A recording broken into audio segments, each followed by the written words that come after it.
hello. Good morning, good afternoon, and good evening, wherever you're watching us from. Welcome to yet another episode of the SEDAT HR Digest, brought to you by SEDAT Consult Limited, your trusted HR partner. And so, on today's episode, we are going to talk about decision fatigue with a very accomplished woman I have with me here today. And so, if you have just joined us, yes, this is the SEDAT HR Digest brought to you by SEDAT Consult Limited, your trusted HR partner. SEDAT Consult Limited is a human resource and business consultancy firm with offices in Accra and Kumasi. Our core businesses range from training, um, from recruitment and talent acquisition through training and development, performance management, and payroll outsourcing. And so you have on the screen a list of our services. These are not limited to what is on the screen alone. If you are interested in developing your business through your human resource, SEDAT Consult Limited is the company to contact. Kindly let us know in the comment section your name and where you're calling us from today.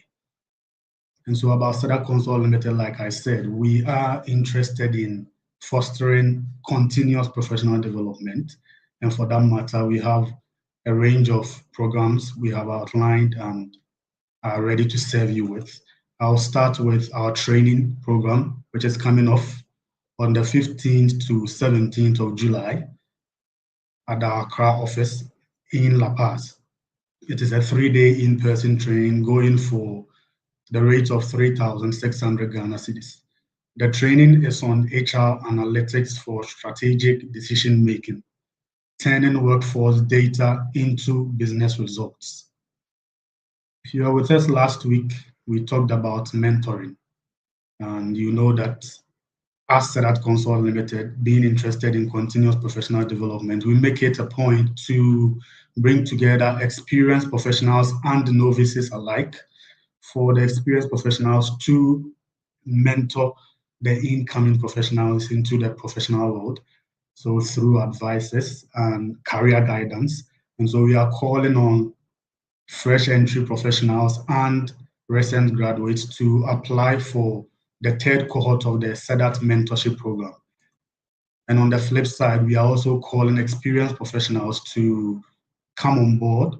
We have quite a number of young professionals for you to groom into the great professionals we all want, into the industry we all want. And so I call on you to apply as a young professional and as an experienced professional for this third cohort of the SEDAT mentorship program. If you are looking for workspaces to work from, we have such for you at our Accra office at La Paz. And so what you get is a conducive environment, proper amenities, a car park, fast internet connection, and a conducive environment, as I've said, to work from. This is especially, and we are treating especially the remote workers to apply for these things. And so we are calling on you to contact us on 059-140-5555, and you find all information there. Once again, if you have just joined, this is the SEDAT HR Digest brought to you by SEDAT Consult Limited. Today I have with me a very accomplished woman with whom I am going to discuss a very important topic: decision fatigue. Decision fatigue. And so before we get into it, I'd like to read a bit about her for you to get to know her. So we have with us today Madame Felicia Opoku Foliche, a chartered FCIPD. Felicia is an accomplished HR professional with 19 years of progressive human resource experience and development of high-performing teams through recruitment, training, organizational development, evaluation of performance, and employee well-being. She is experienced. Her experience has been both in the United Kingdom and Ghana and spans various industries such as oil and gas, energy, retail, education, consulting, pharmaceutical, and healthcare. She holds a Bachelor of Science degree from the University from the Open University, UK, an MBA in Human Resource Management from the University of Hill, Wales, and an MSc Business Psychology from the University of East London. Felicia is a business psychologist, a chartered fellow of the Chartered Institute of Personnel and Development, CIPD, UK, a Maxwell Leadership Certified Team member, and a Global Advisory member of the Center of Synchronous Leadership's Agents of Change. Felicia Opoku Felice is the head of Human Resource and Administration, Chaka Global, Ghana. You are welcome, Madam Felicia. Hi. Thank you so much, Kelvin. Thank you for your kind words. So we'll get right into it. Our topic for today is decision fatigue. Decision fatigue. So, in simple words, to a person to whom this sounds big, how would you define decision fatigue? I think to put it in plain words, it's a mental wear and tear, um, for us as human beings. So, if I want to give an example, it's like you've charged a full battery for your phone, and then as you keep pressing it and using it all the time, you'll see that it depends on how you use it. The battery will last according to how you press and use it. But if you have the phone lying there all day, probably you would save about 90% of your battery. So it's the same way for us as human beings. So as you wake up every day, you are making little decisions, big decisions, going up and down, trying to decide.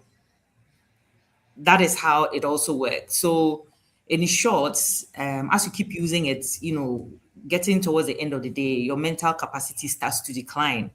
And, it affects how we make decisions. Rather, some people choose not to make decisions at all. Some people will make quick decisions, or some people will just leave it as it is. So it's not that you become less intelligent. It's that your brain has fewer resources to run on. So in simple terms, that's what decision fatigue is when it comes to us as human beings. Okay. So am I right to say that for my friend who is having a hard time to choose between what dress to wear, will you describe such situation as a decision fatigue? I think it depends on how the person's day has been. There's a thin line between indecision and decision fatigue. So it depends on what the person has been going through during the day, or how their day has even been like, whether they've been involved in a lot of activities or not. And then there's also indecision. So I guess we have to put the two and two, by side, and then we can make a decision whether they're having a decision fatigue or they are just being indecisive. Okay. Okay. In your earlier explanation, you mentioned that small decisions and big decisions alike. I want you to take us back to a time you made a decision and reflecting on it, you think it was bad, or realizing it was bad. What do you think caused it? What will you attribute such a bad decision to? Okay, so I think this takes me back to COVID time. It was a very stressful time, I guess, for everybody, people in leadership, workers, everyone, because this was something new we were all trying to navigate and also find ways to work around it. At the helm of that, I have 4 kids at the time, and my youngest was like 9 months. So you can imagine balancing work, having to homeschool kids. I'm always on call for business continuity meetings, and it was very, very stressful. So I remember during one of those times, we were having an outage at our plant, and so we couldn't shut off completely. So we were trying to operate as safe as we can, and so trying to get all the safety, things to protect us from the COVID. And I remember we had to get some things that I was in charge of, like, the face masks, the thermometer, and things like that. So when it came, actually, I was responsible for evaluating the cost and the quantities and all that. I was stressed. I had been in business continuity meeting from morning till. So when the person who was responsible for putting through the requisition put it through, the quantities were like 10 times more than what we needed. So I should have actually reviewed it before, properly the quantities and all that. So I think I was just too tired. So it was a very quick decision. I should have taken my time to review it, the cost and the quantities and all that. I didn't do it. So we ended up having, receiving more than we actually needed. So when the deliveries came, I was like, who ordered all this? I was like, Madam, who approved it? It's like me. I approved it.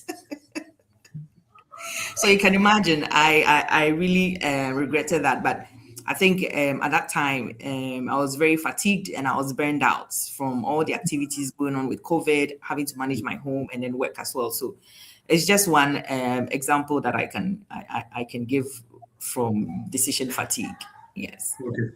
Yes. So, from your explanation again, would you say that fatigue in the physical sense has an impact mentally on us, on our decisions? Absolutely. Because whatever pain you feel inside your body, it has, an effect on your capacity to think properly.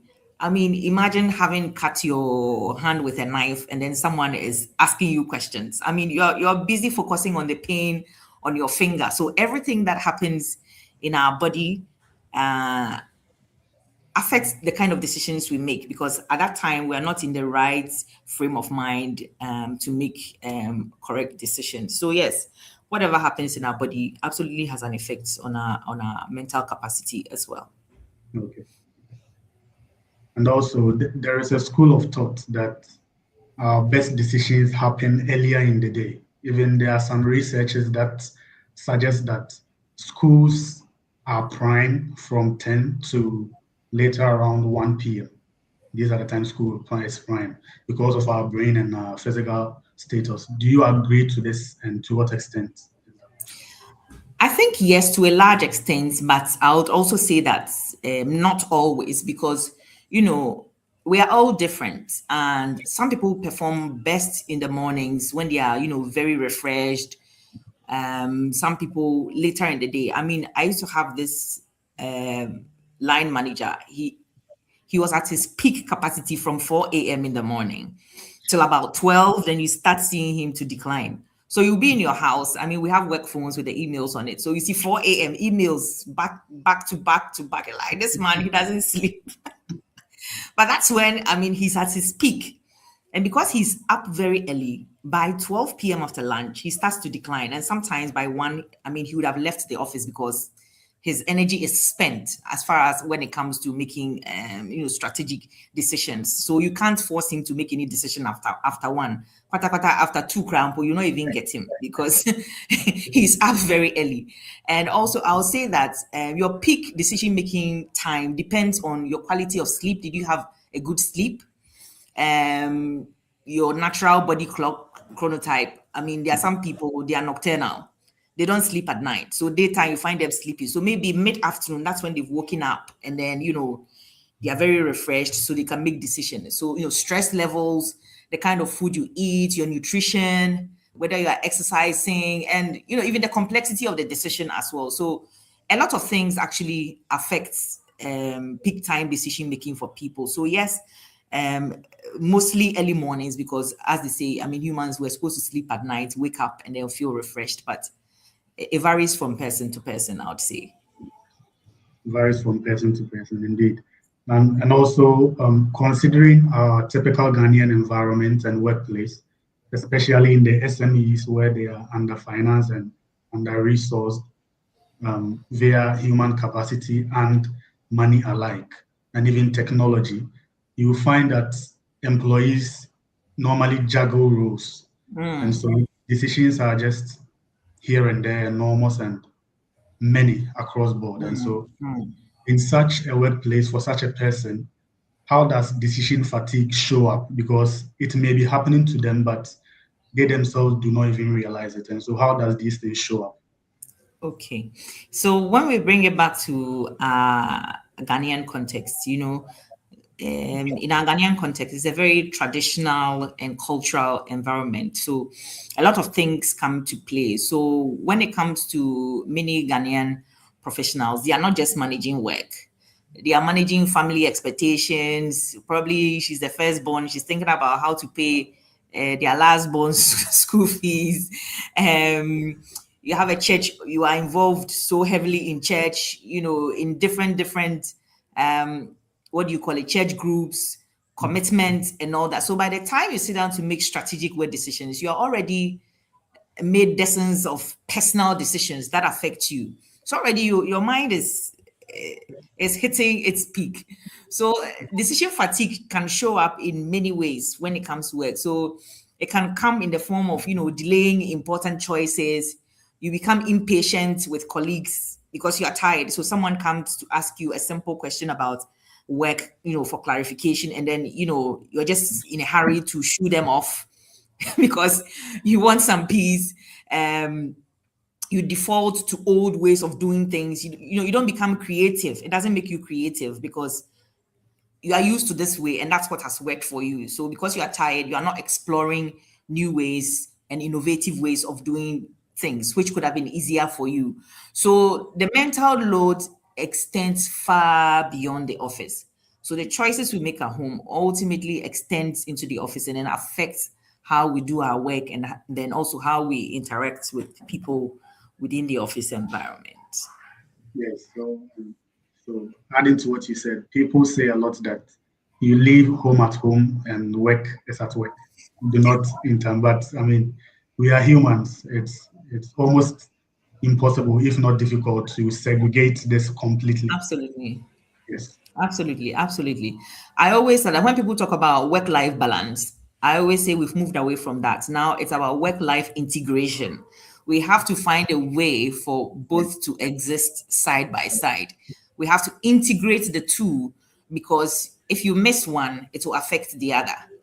And so we have to treat each of them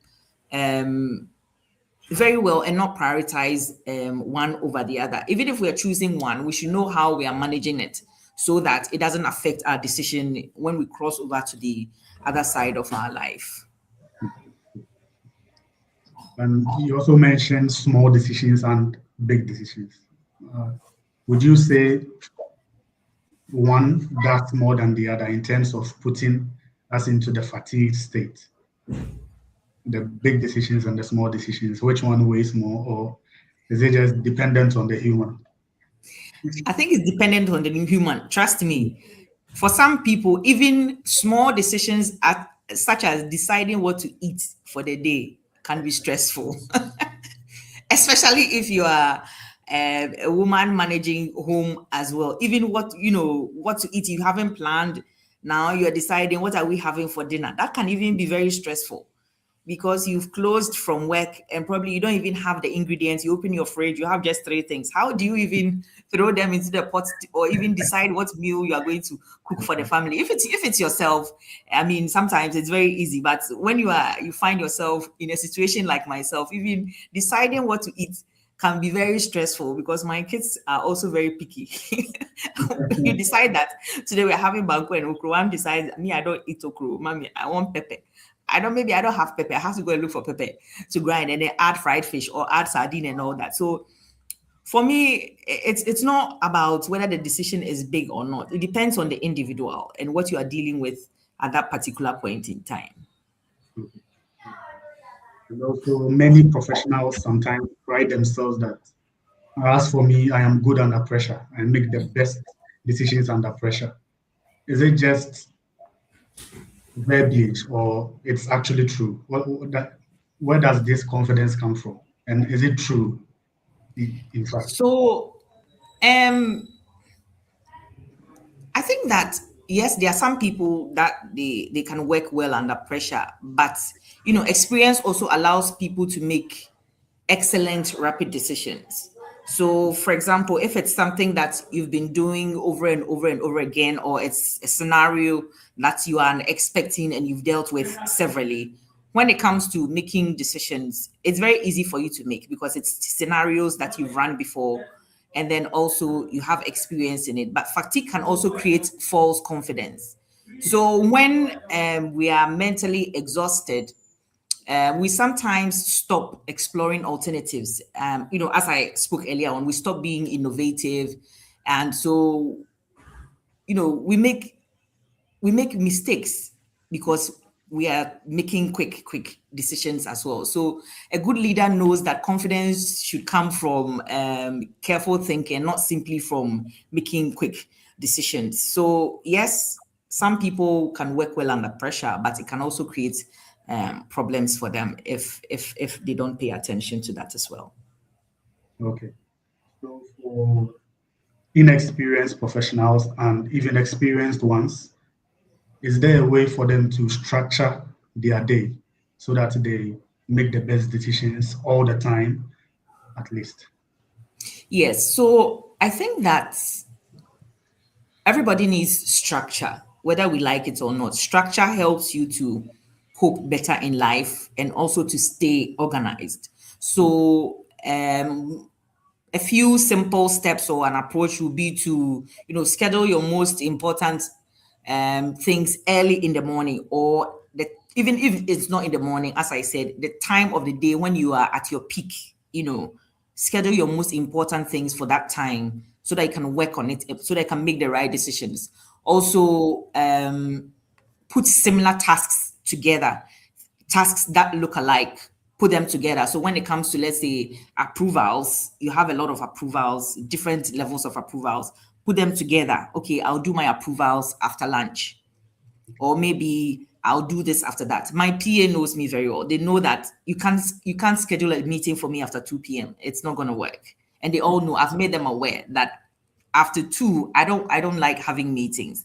That's the time that I like to focus to clear batch of my emails and things like that. So early mornings for me, between 10 and 1 p.m., those are the times that I really like to have meetings, especially if it's meetings for, of a strategic form. And also you should avoid making major decisions immediately after long meetings, because after long meetings also you're very tired and you probably need to unwind and then go over what has happened in the meeting. So you should treat your attention like your most valuable resource, not just your calendar. You are just scheduling things here and there.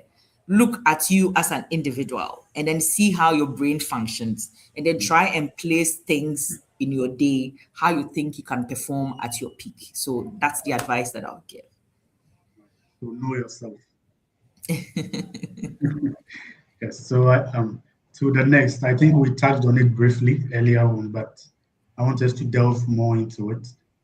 Let's talk about sleep, our nutrition, and even our physical movement. We often hear go for a walk to clear your head, stuff like that. What does these things play? What role do they play in decision fatigue? Okay, so I mean, when you are stressed and you haven't slept well, you become very cranky. Even for me in the house, when I wake up in the morning and I haven't had enough sleep, someone asks you a question, the kids, and then one person will come, Mommy, can I? And then you just get there and then you start snapping at them because you haven't had enough sleep. And if you are stressed, you can't make good decisions. If your nutrition is good, because the kind of food we eat also affects our energy levels as well. You are not having enough protein, or you are not eating a balanced diet. How do you expect to stay healthy or for your brains to be that very sharp for you to make decisions? And also exercise or physical activity is very good, because I mean research has proven that if you exercise, your body releases a lot of chemicals which curbs stress and also promotes sleep. I find that when I go to the gym and I come back, I sleep much better in the night than the times that I've just eaten. I'm just sleeping in the chair, dozing off. I don't feel as good when I wake up in the morning.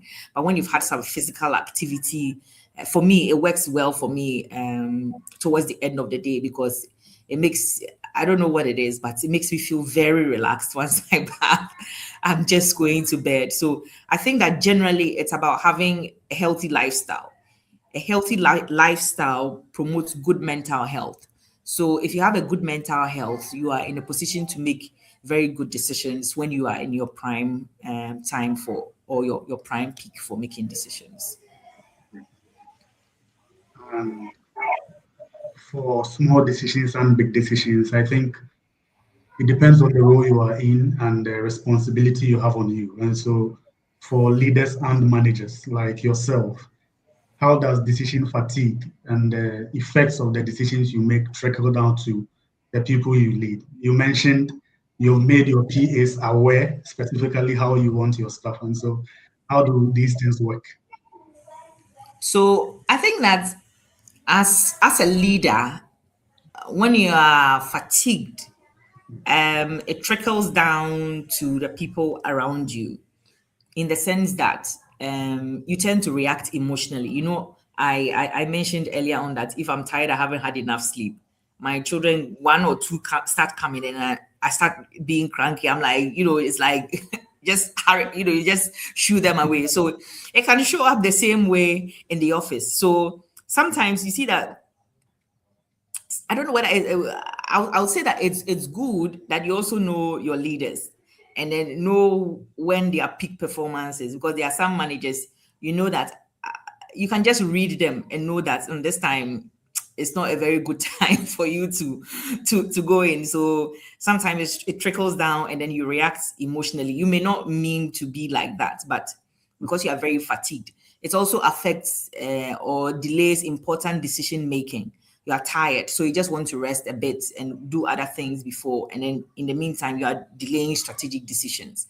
Also, you become very inconsistent in that you are not managing people well and making decisions when you are supposed to be making them. And also, you communicate poorly, because if you are cranky and then you are just dishing it out to everyone and you are emotional, your communication becomes very poor and then it affects everyone around you. So your fatigue becomes everyone else's stress. That's one thing that we need to put at the back of our mind, that if you are fatigued, it's not just about you, it's about everyone else around you, because your decisions ultimately affects everyone around you. So conversely, as a leader who manages their own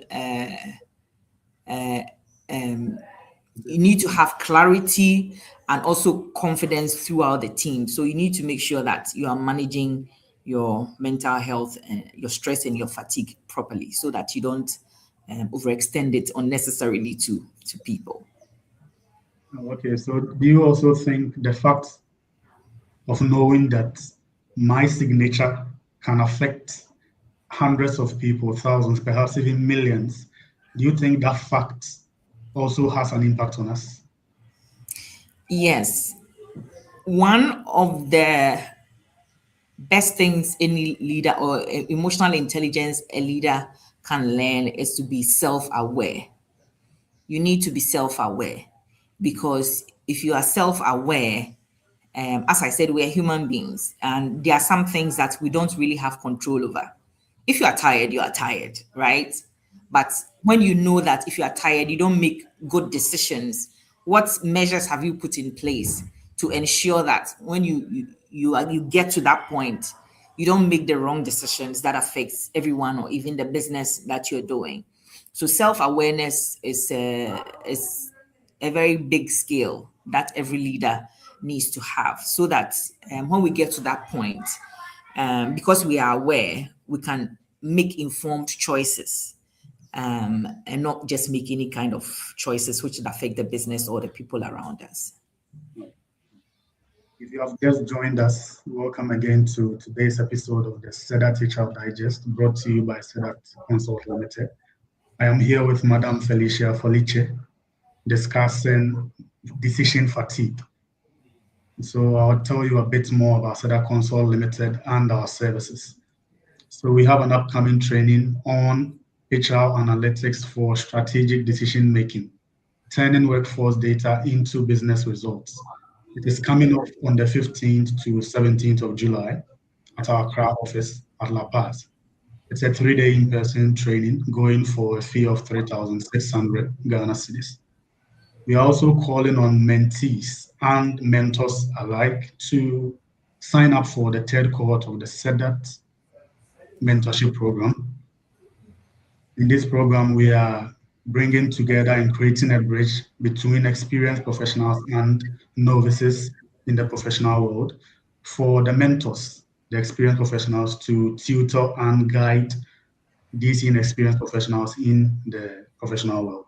And so we are entreating you all to sign up for the third cohort of the SEDAT mentorship program. Also, if you are in need of workstations or workspaces, we have such at our Accra office at La Paz. So kindly contact us and then we will direct you on how to go about it. Yes.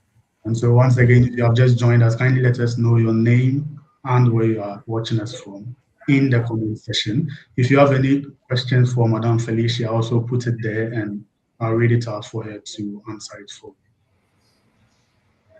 Okay, Madame. So let's continue. Okay. For someone listening to us, decision fatigue is a foreign word to them, which has been explained extensively. What would you advise them, or what steps would you tell them to take from today so they make better decisions consistently and not just a one-time something? Okay. So I think that for anyone listening to us, anytime you are about to make an important decision, ask yourself one simple question before making that decision. One, am I tired, hungry, stressed, or rushed? If the answer is yes to any of the above, you are tired, you are hungry, you are stressed, you are rushed, please.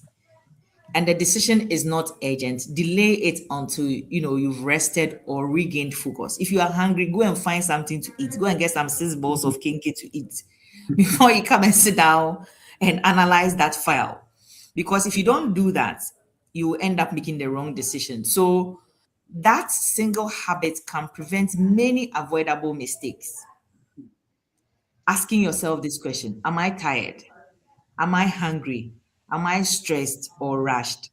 As I said, ask yourself this question anytime you have an important decision ahead of you. And if you answer yes to any of this, and it is a decision that if you delay, someone will not die, I beg, please put it aside. Go and sort whatever is stressing you out or making you hungry or tired. If it's sleep, just go take a nap, come back refreshed, and then come and continue whatever you need to do. So this is just a simple question I want you to ask yourself anytime you're about to make a decision. Great. So is it right for me to say that decision fatigue also comes into play when you have made a lot of decisions, as you said, the fatigue on the brain, a lot of decisions, or just working as a normal day, the task you've been given as a normal day, the task, does it also affect it, or it has to be in the sense that you make decision after decision after decision? Even the normal tasks during the day affects it because, for example, it may not be a decision that I've had to take, but a task that I'm used to. But if it's a task that stresses me out, it's going to affect the next decision that I'm going to make. So it's not necessarily making decision after decision after decision, but even completing task after task after task. You may have completed 10 tasks, and then it comes to making one decision and you are stuck because you are tired, you are stressed, and you probably haven't even eaten. So that even makes you worse off. So how do you move forward from that? So it's just a mix of it, and it's about rushing through activities during the day as well can also bring about decision fatigue as well. Okay, so I want us to bring it back home to the Ghanaian setting. And there is a lot of talk about simplifying our lives from the time you wake up. So from what you wear, what you eat. Is it right to say have a timetable, something of the sort, to help plan your day, to help simplify your life? And how does simplifying your life help you in your decision-making process? Okay. So for me, anyone that knows me knows that I'm very, very organized when it comes to my life because one thing I don't want is for the little things to stress the bigger things for me. So I like to plan my life very, very, very well. So I always work with checklists and things like that. I mean, I wish I could show you. I have I have on my kitchen door. Um, I know what meals my kids are having for lunch or what lunch the school is providing for them during the week because they alternate meals. So I have all the lunch menu there. It helps me plan what I'm going to cook for them in the evening. Because what I would hate to do is that I come home and I'm coming to make fried yam and they say, Mommy, I'm making fried yam, but that's all we had for lunch today. That would stress me out. So I go the extra mile. I get a menu for the term from the school. And because I know they are picky, I plan their menu as well. Yes, I'm that very meticulous. Their breakfast, then I insert the school lunch, and then the kind of alternative dinner that is available when I come. So when I come home, I'm not now coming to ask them, "What did you have for lunch?" I may not even have whatever they are requesting, the ingredients to cook that meal. But because I've planned and it's there, I do my shopping for the weekend and I make sure that I have all my ingredients set. Two, I make sure that they've ironed all their uniforms, for a working professional. I'm using myself because I'm also a mother as well, managing home. And make sure that all their uniforms are picked, even to the socks. They hang it on the uniform. I don't want anyone coming to, Mommy, I can't find one sock. How can you not find one sock? I'm already stressed. So I want all that very well organized. So you can do meal planning for the week. You should have a consistent morning routine. You can even, automate your bills. Now we have most of the banks are online banking, right? So if it's your prepaid bill or your DSTV bill, it's not now that you're going to think, hey, this bill has passed. You can automate it. You can do like monthly, set it up so that automatically it just kind of deducts from your account and you don't need to now go back and think, which bill have I paid? Which one haven't I paid? And also using checklists, daily checklists at the end of the day to decide um, um, the things that you need to do for the day. Then you can take it off and say, okay, my day is complete, so that you don't leave any important things out. Because sometimes some things, as small as it may look, maybe one thing that would even stress you the more, right? Something very small, but it will stress you. So when you have a checklist, it helps you to manage your life very well. So these small systems free up our mental energy for bigger decisions. I don't want to be thinking about what they are going to eat in the evening. It's too small a thing to stress me in the, and I can't have that. So for busy professionals, simplicity isn't laziness. It's a strategy to help you cope better, during the day and also during the week as well. So this is how I do it, and I'm sure, it can help people also. Information. So you mentioned knowing, even to the extent the lunch they have for the day, which Yes. helps you plan better. Yes. Yes. Yeah. So, do you think also having too much information or too much options plays a part in us being fatigued in our decisions? Yes. Yes, it can also, because imagine you've gone to the restaurant and there's so much on the menu and you like to try A, B, C, D. It can be very stressful. So for me, if I want to go out and eat, everybody knows me. I don't like a la carte. I just go to a restaurant which has a buffet. Because then I'm spoiled for choice.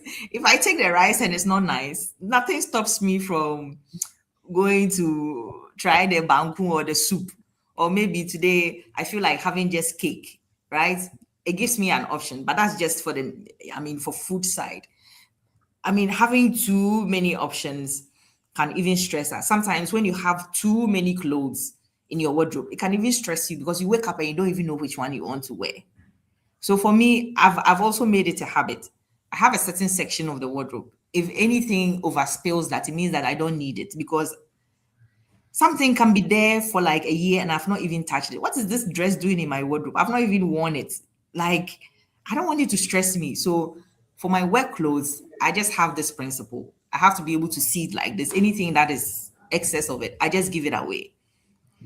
Right. So I don't at any point in time I just try and put the excesses away, do away with excesses, so that I don't have to be saddled with making unnecessary decisions at any point in time. I don't like too many shoes. My sister knows me. She tells me, "Ah, you have so many shoes. So is this the only one?" I said, yes, but this is functional. I just put my legs in it and then I'm going.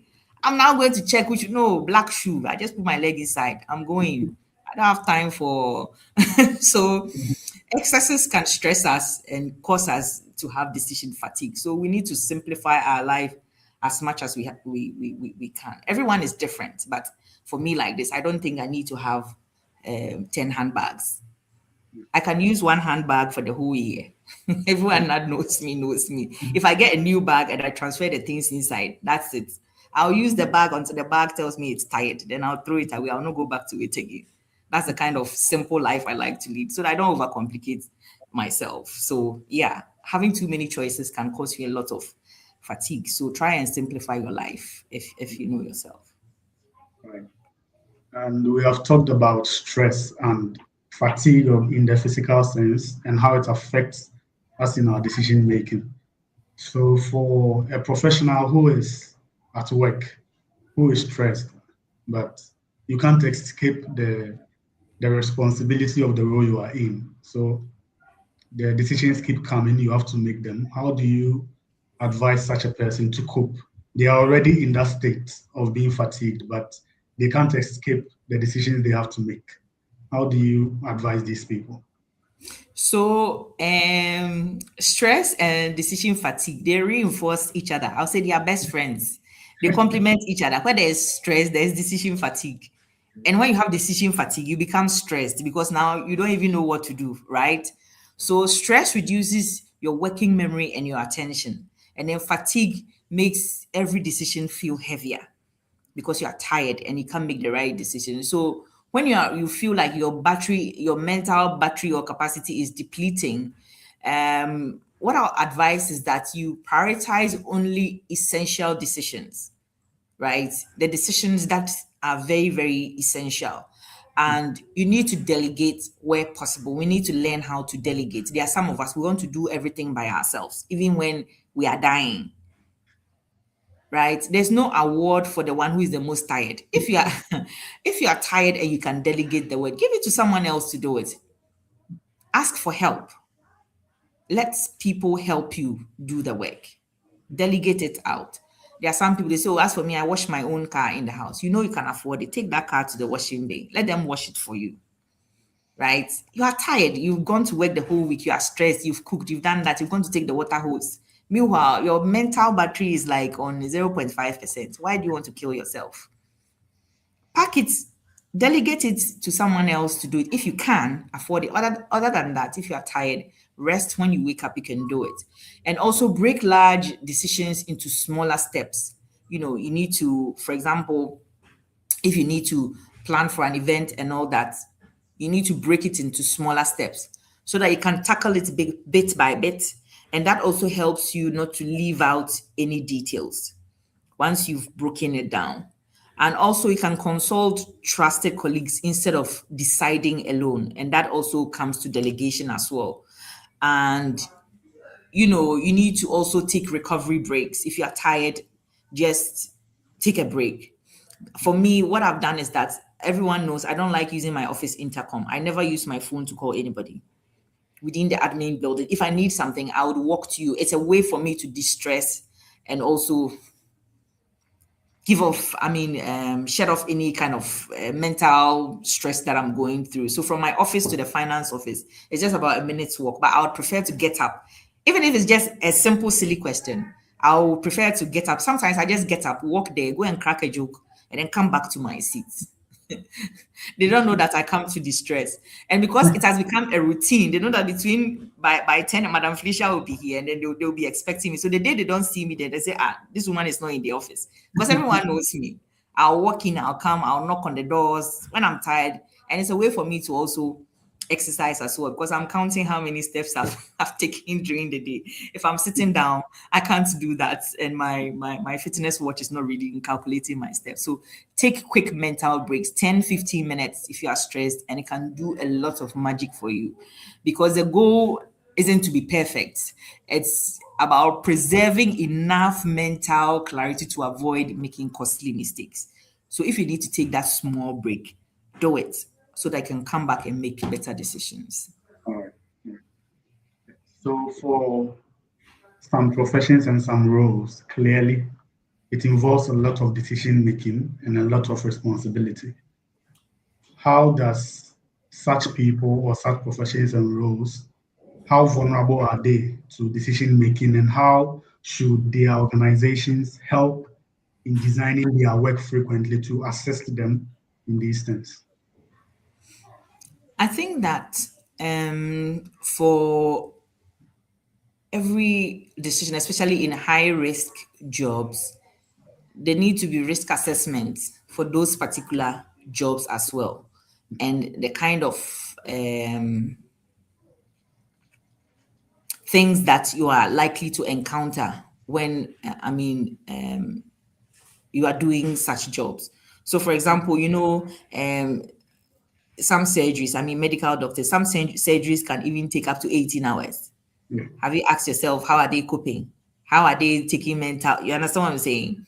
I know that because they've done the risk assessment for that kind of work that they are going into, they have planned the work before going into it. So planning is key for organizations.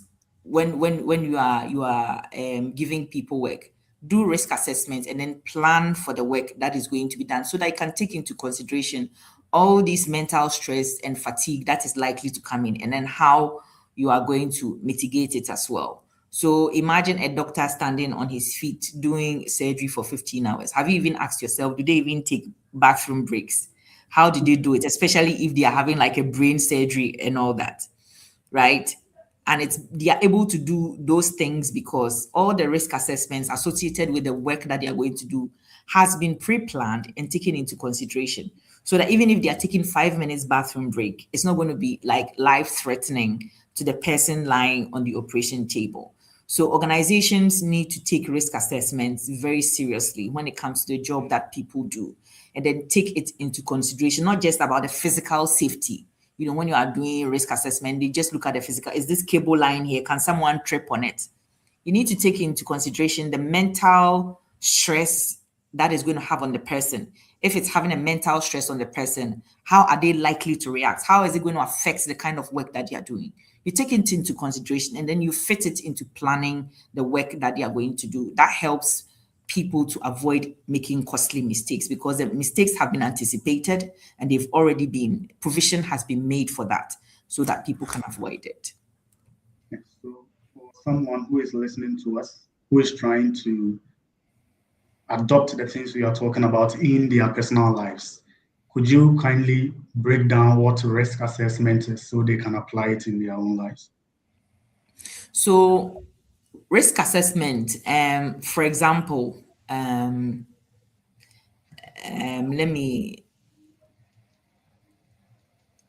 let me use, I work in an engineering environment, so let me just use that environment. So for example, they need to isolate a cable because there's an issue with it. One, they need to, for example, you are doing a risk assessment, you need to assess the area. I'm not saying that's the correct thing to do, but it's just to give you a mental picture of what we say risk assessment. It could vary in different circumstances or situations. So it's not cast in stone or iron, and it depends on what you're doing. So for example, they could take into consideration, do they need to climb? Is it at a height? If they are climbing at a height, what sort of equipment do they need to use? In using that equipment, is there a risk of a fall? If there's a risk of a fall, what do we need? A harness. So if the harness breaks, what is the next step? Is there going to be a cushion under to catch the person? Have we provided even the right PPE protective equipment for the person to wear so that if they come in contact with a live cable, they are not electrocuted? Is it a confined space, right? Are they going to be working in a confined space? If it's a confined space, there's a risk of different gases being in there. Do you have the right mask? How is it even going to affect them when they come out? Is the person claustrophobic? Can they even work in a confined space? right? I'm very claustrophobic. I don't like enclosed spaces. So the fact that someone is an engineer, that doesn't mean that you can just send them into an enclosed space to go and work. It's all part of the risk assessment. Does a person have that mental capacity to even, is a person scared of heights? There are people who are scared of heights. So can that person even work at that height? Yes, they are capable of doing that work, but how is it going to have an effect on their mental health? And let them make the right decision. Because probably if the person is afraid of heights, he's going to do a rushed work because he's in a hurry to come down. And so he will just do, and then he's in a hurry to come down. And then, the right thing is not done and all that. So these are some of the things when I talk about risk assessment. You need to assess the physical safety and then also the person you are sending in to go and do the work. It's just an example. Great. And again, in a Ghanaian setting, I think a lot of us do not know how to delegate. You talked a lot about delegation, and so how would you advise, especially managers, to delegate some tasks? And what tasks should they delegate? How do they bring a line or differentiate between I can delegate this, I cannot delegate this? How do you advise them to go about it? Okay, I think that people don't like delegating because people don't like people to take their shine, right? So Okay. we like to take all the work on our chests so that when it comes here, it's only Felicia who did it. But as I say, there's no award for the one who is the most tired. And if you're a team player, you should know that when you achieve the objectives on your scorecard, it's a team effort, right? It's not just you.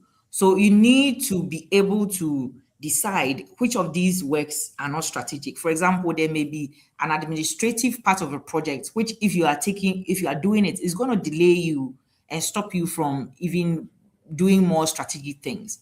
So if there's someone who is very meticulous, who has good data analysis, after all the information has been collected, why don't you give the work to that person to do the data analysis for you? And then once the analysis has been brought to you, you can read meaning into it, interpret it, and then use it to make that strategic decision. So we should learn to be team players, right? Because you taking on all the work, it ends up making the work very slow. Work that should have taken like 30 minutes to do because you want to do it all by yourself. It's taking the whole week and everyone else is still waiting for the report. So you are slowing the team down, you are not being strategic and all that. So I think that managers and people in leadership need to delegate. And the things that you need to delegate are the things which are not high stake decision making. Like I said, things that are administrative that you can easily let go, things which are not like high level information that probably people don't need to know yet, because sometimes there may be projects going on in an organization where it hasn't reached the employees yet. Those kind of informations you can keep out. But when it comes to administrative things and then tasks which will simplify your process, I think you can let it go. And then when it comes back, you can help feed it into the strategic work that you are doing. So we need to learn to be team players and let it go, because it's team effort. When we say the HR scorecard or operations scorecard, it's not for you. It's not your name that's on. It's not Felicia's scorecard. It's HR scorecard. It's for the organization, which means that it is something that needs to be achieved for the organization to go on. So learn to be a team player. Let everyone take part in it so that the work can go on successfully. We've also talked a lot about how big a role rest plays in helping us manage decision fatigue. What what would you say is rest? Is it sleeping? Is it taking a walk? What is rest in its sense? I think rest, if we say rest, for me, rest can be watching three Netflix movies. Is rest for me. Rest is anything that takes your mind off those salient issues or things that you need to make strategic decisions on, or pressing important decisions. So when we talk about rest, for someone it is sleep. So you need to know yourself and know the things that helps you to relax more, because even for someone, rest means that hitting the gym and walking on the treadmill for like an hour, they step off and they feel rested. They feel very good about it because their body has released some kind of chemical that's giving them a lot of energy.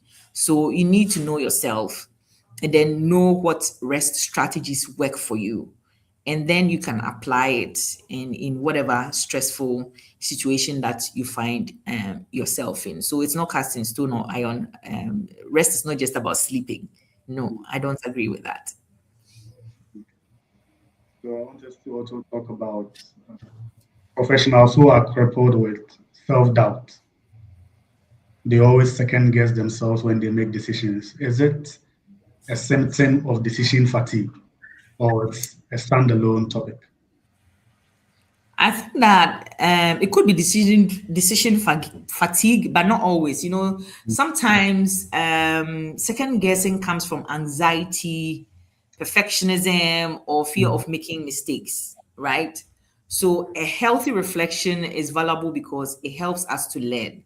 We always need to reflect on what we are doing, and also um, my advice is this, that make the best decision you can with the information available at the time, and learn from the outcome, and then move forward. So if you need to make a decision, make it from the information which is available to you. If an information is not available, why are you killing yourself? You don't have the information. Use what you have to make what you can get. Learn from it and then move forward from it. Because sometimes you have people beating themselves so much because there's no information available, and then they can't move forward. If you do that, you delay the things that you need to do. So no professional makes perfect decisions every time, and the goal isn't perfection. It's about consistently making thoughtful and informed decisions which will be right for the organization and for yourself at that particular time, and so that you can also preserve your mental energy as well. Great, great.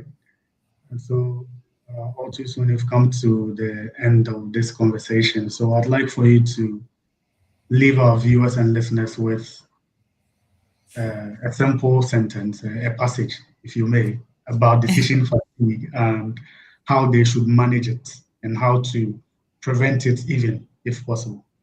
Okay. So, in simple terms, decision fatigue reminds us that the quality of our decisions depends not only on what we know, right? But also on the conditions of the mind making those decisions. And that professionals who manage their mental energy through good sleep, healthy routines, prioritizing the things in their life, having a good recovery, they don't just work better, they lead better, they think more clearly, and they make wiser decisions over the long term. So let's prioritize good sleep and healthy habits, because it helps us make very good decisions, not just the information that is available, but a healthy lifestyle helps you to make good decisions. So this is what I would like to leave people with. Excellent, excellent. I know you have enjoyed today's session, and I'd like to leave you with a simple message. Madam Felicia is one of the experienced professionals we always have on our annual conferences, and this year is no exception. We were in Takoradi earlier this year, where she was a speaker.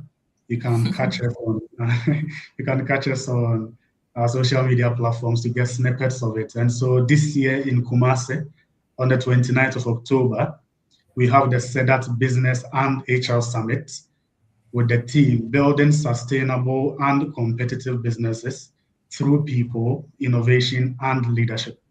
And so kindly follow us on our social media platforms on SEDAT Consult Limited to find more information about this summit. Yes. Thank you again, Madam Felicia, Thank you for for having me, Kelvin. an engaging session. I know people have learned a lot, and we are happy to have you as always. Thank you very much. Thank you, And to Kelvin. you Have who a good joined, evening. yes, and to you who joined us, we say thank you. If you did not catch us live, it's not too late. You can catch the recorded version on our YouTube channel right after the show. And so we thank you. Thank you for joining us. See you on our next session. Bye.